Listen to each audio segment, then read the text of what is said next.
मित्रों नमस्कार, मैं आचार्य धीरज बलूनी डिवाइन कोश में आपका स्वागत करता हूं।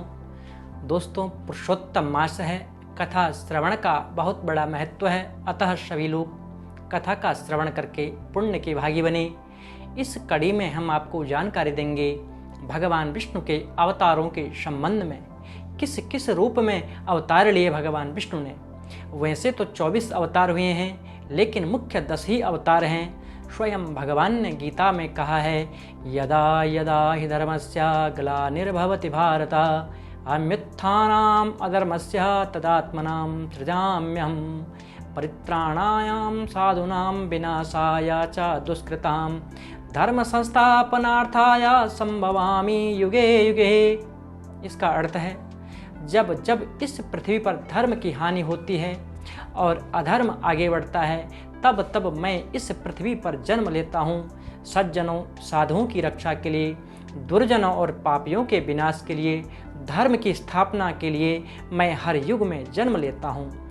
इसी प्रकार से रामचरितमानस में भी इसी प्रकार लिखा है, जब जब होई धर्म की हानि बाढ़हि असुर अधम अभिमानी करहि अनीति जाय नहीं बरनी सीधहि विप्रधेनु सुर धरनी तब तब प्रभु धर विविध शरीरा हरौ कृपा निज सज्जन पीरा।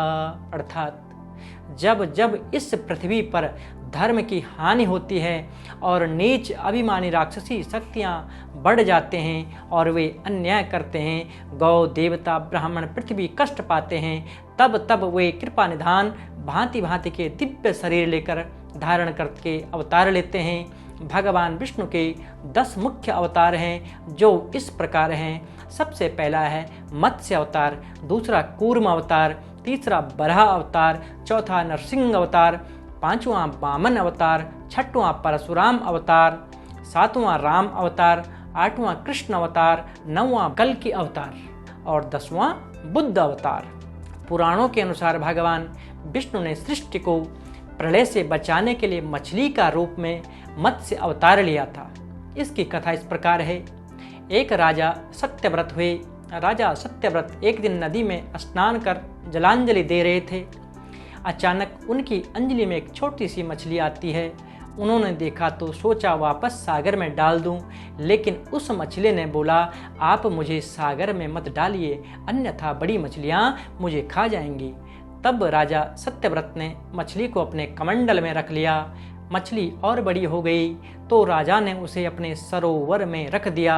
तब देखते ही मछली और बड़ी हो गई। इस प्रकार से राजा को समझ आ गया कि यह कोई साधारण प्राणी नहीं है। राजा ने मछली से कहा और प्रार्थना की कि आप वास्तविक रूप में आने की कृपा करें। राजा की प्रार्थना सुनकर साक्षात 4 भुजाओं वाले भगवान नारायण प्रकट हो गए। उन्होंने कहा कि ये मेरा मत्स्य अवतार है। भगवान ने सत्यव्रत से कहा, सुनो राजा सत्यव्रत, आज से 7वें दिन के बाद में पृथ्वी का प्रलय काल होगा। तब मेरी प्रेरणा से तुम्हें एक विशाल नाव तुम्हारे पास आएगी। तुम सप्त ऋषियों, औषधियों, बीजों, प्राणियों के सूक्ष्म शरीर को लेकर उसमें बैठ जाना।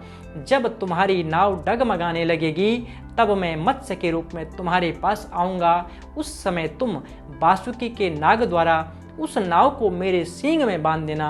उस समय प्रश्न पूछने पर मैं तुम्हें उत्तर दूंगा, जिससे मेरी महिमा, जो परम ब्रह्मा नाम से विख्यात है, तुम्हारे हृदय से प्रकट हो जाएगी।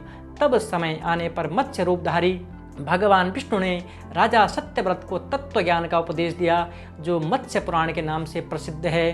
दोस्तों, पुरुषोत्तम मास के संबंध में आज हमने आपको यह कथा सुनाई।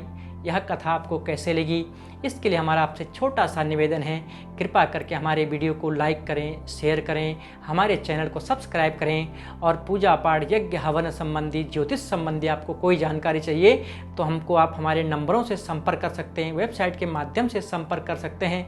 पुनः बहुत जल्दी ही आपके समक्ष हम दूसरे वीडियोज़ के साथ हाजिर होंगे। तब तक के लिए नमस्कार, धन्यवाद।